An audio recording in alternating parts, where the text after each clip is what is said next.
comes from a little fishing village in the northeast called Burnhaven. But I'm recording it very far from the sea. I'm actually in Kampala at the moment. Landlocked, definitely nowhere near the sea. But this story is a family legend passed down through the Jameson family. They were fishermen in the wee port at Burnhaven. It doesn't exist anymore. But away back then, there was a fisherman called Fitty. And this is Fitty's story. Fitty was walking across the beach, heading to his boat. He was going to go out and check his creels to see if he'd caught any parton, any crabs. He was daydreaming. It was a nice, breezy morning, and he was thinking about what his wife might cook for his tea, or maybe what his daughter was thinking about that morning. But suddenly, Fitty got distracted by a strange noise, and he looked up to the cliffs and he thought, is it the scurries? No, it wasn't the seagulls. Maybe it was something out at the ocean, but he couldn't see anything there either. So he carried on walking, and the sound continued. And he says, it's the bairns, the children at the end of the beach. They're guddling about in the rock pools, having a great time. And he thought no more about it until suddenly there was a great skirl. And Fitty thought one of the children had fallen, so he started to run towards the rock pools. He ran as fast as he could. But when he reached that great rock pool area, well, his heart started beating fast. His throat went dry. The hairs on the backs of his neck started to rise, for there, sitting on a great big stone, was a mermaid. Well, his mother had told him about mermaids. His grandmother had warned him about mermaids. His father had said, never ever trust a mermaid, my son. Oh, they might sing beautifully. They might have lovely golden hair, but they are not to be trusted. They are different from us. She might pull you down under the water, and that would be the end. And Fitty could see she was indeed different, and he was about to turn and walk as fast as he could away.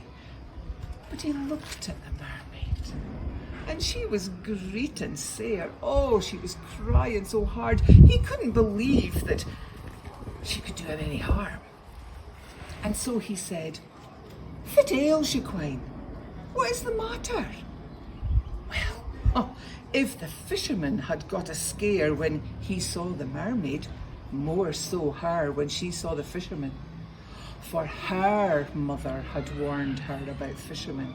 Her grandmother had told her very many stories, and her father had said, never ever trust a fisherman, my dear. Oh, they might look handsome, but they are not like us. They are different.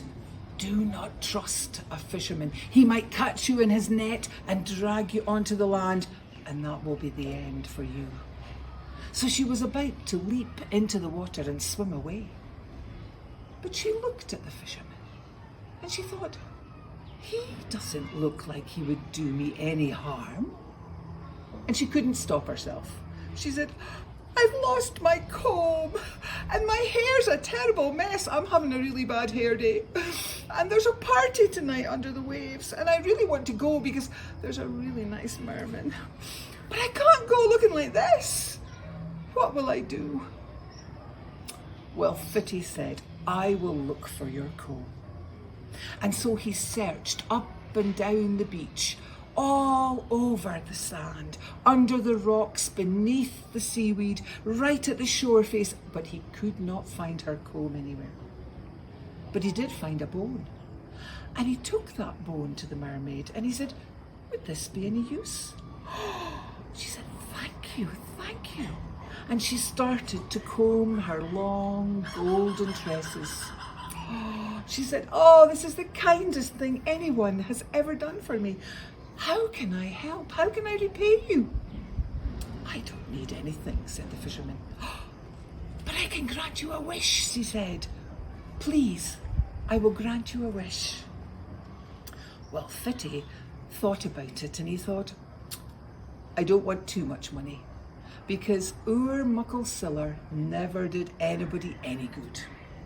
But I never want to be without. Oh, that's no good either.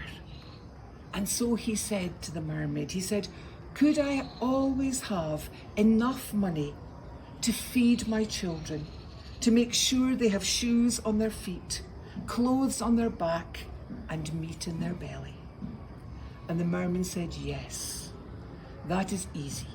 You and your children and your children's children will always have enough.